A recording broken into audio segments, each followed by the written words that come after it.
Okay, welcome back. Today I'm going to share with you a pair of shoes from Louis Vuitton. It's officially my first pair of Louis Vuitton shoes.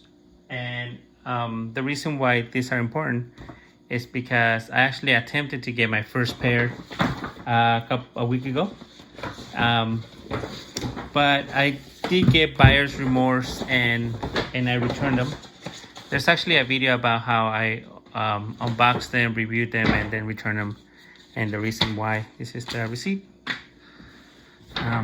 There's nothing else in the box. So originally I went to the store to buy these shoes, but they didn't have them available in my size. They showed me another pair of shoes that is the same colorway, the same model, but it was the NBA collaboration with Louis Vuitton, and they were very comfortable. I really liked them. Miss Corona really liked them, but after buying them, bringing them home and showing them to you guys, I got buyer's remorse and I returned them, and I went back to get the shoe that I really wanted. This shoe is called the Abbesses Derby. The Abbesses Derby.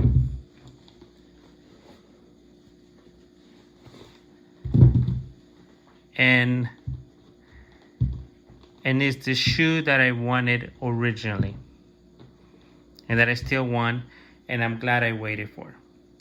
It actually took me a while to get a pair of shoes from Louis Vuitton because a lot of the shoes that are reasonably priced, they're hardly ever are they made out of leather. A lot of times they have the canvas, coated canvas, and then they have the their monogram or their logo stamped all over the canvas, and I think that kind of is not worth the money that they charge for the shoe. So it took me a while to find a shoe that is fully leather and in a style that I like, and these are it. It's a blend of a formal shoe slash sneaker, and I think that's also how they describe it on their website. If you go back to the description, I'm gonna make sure that I leave the model number so you can get your own or find a better description on the website. But this is the only video that I've seen on YouTube, and it's probably gonna be the only one for a long time. So I'm gonna make an effort to show you all the details in the shoe, so that you can get a fair look at them. So we're gonna start with the tour. Like I said earlier, all of this is calfskin and it's coated, so it's patent leather. Or I think the website describes it as glazed calf leather. The branding is very limited. You do see it on the tongue, and then you also see it with this Louis Vuitton flowers in the back, which are painted, and I can feel the paint on the surface of the leather. So it was definitely done after it was glazed. Some of the features that I like is the gold eyelets. They're metal. See? Which is a nice feature. Coated laces, which is also a nice feature, and then the gold lettering on the branding. So as far as the structure of the shoe, it is very heavy. It has this fat, chunky sole. This is soft midsole, and then it has like a tough, it might almost be oil resistant outsole. And the uppers are sewn onto the sole in this manner, and then this is probably glued to the midsole.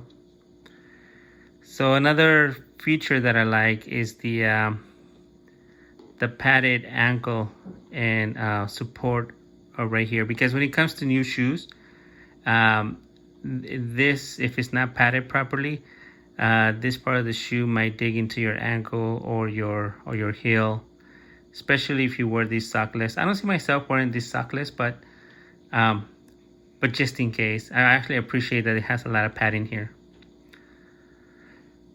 Another thing about the construction, look at that stitching. It's not double, but it's triple. So that's something that you see mostly in construction shoes, and it's a very nice feature. It's also on the heel.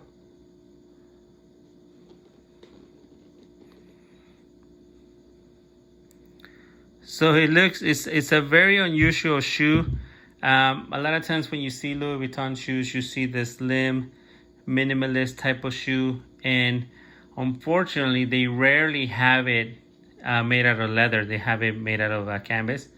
So this is something that was important to me, and I finally managed to get it. So again, like I said, this might be the only video on YouTube about this model.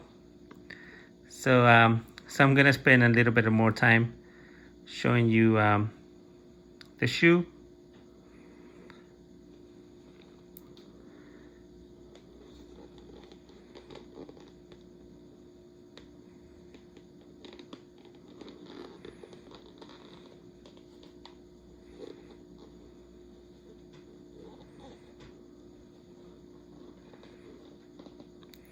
Other shoes have subliminal flowers on the sole. I don't see any of them. It's just very traditional branding.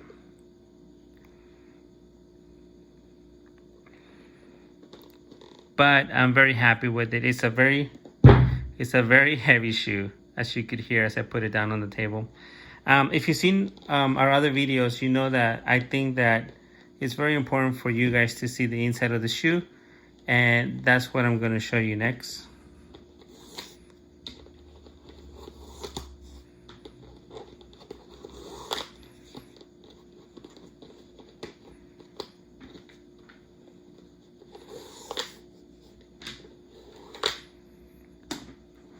Okay.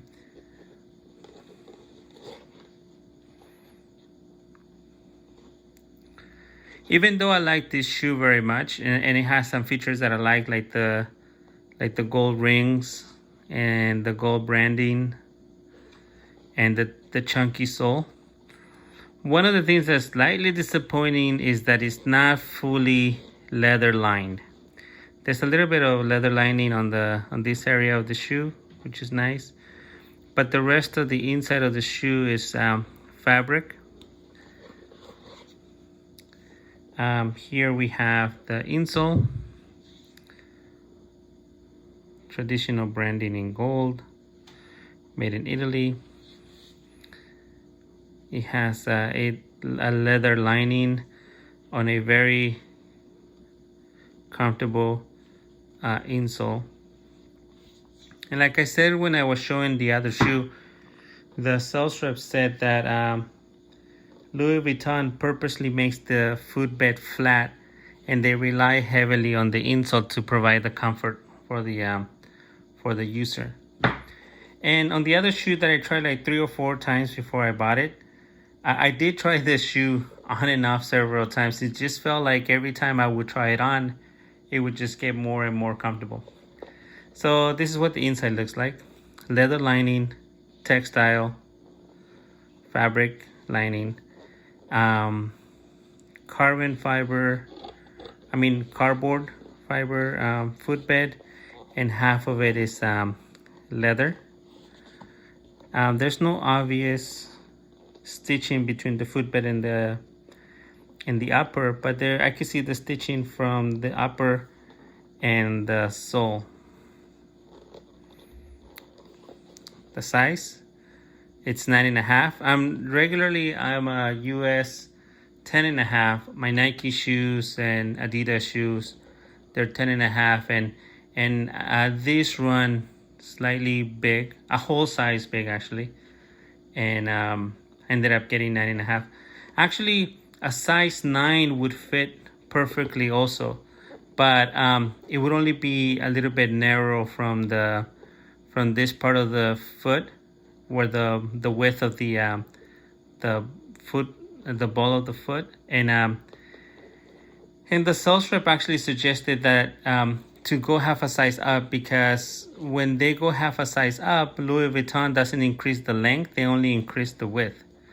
So this is the same length as a size 9, but since it's 9.5, all they're doing is expanding the width, FYI. And it's true. The brown ones from the other video, they were size 9 and they were comfortable, but a little bit snugged on the sides. I still got them because I just felt like eventually they were gonna stretch because they're leather. These ones, I got them 9.5 and they fit perfectly. I'm happy with either size, but I'm glad that I got the 9.5. And that's about all I can say about that. I can give you a little bit more close-ups on the structure of the shoe. I know some of you know a lot about shoemaking, and maybe you can make sense of what we're looking at. If you see anything that it's a good craftsmanship, feel free to let me know in the comments. If you see something that's bad craftsmanship that I don't know it, or that's not obvious to the untrained eye, also feel free to mention it in the comments. And altogether, I like it when the viewers participate. So feel free to express your opinion about this shoe in the comment section. Rate it, give it a 1 to 10. 10 most likely to buy, or if you like it, you like it very much. 1 if you don't like it. I would like to see comments like that. Other than that, thank you for watching. Don't forget to click like and subscribe.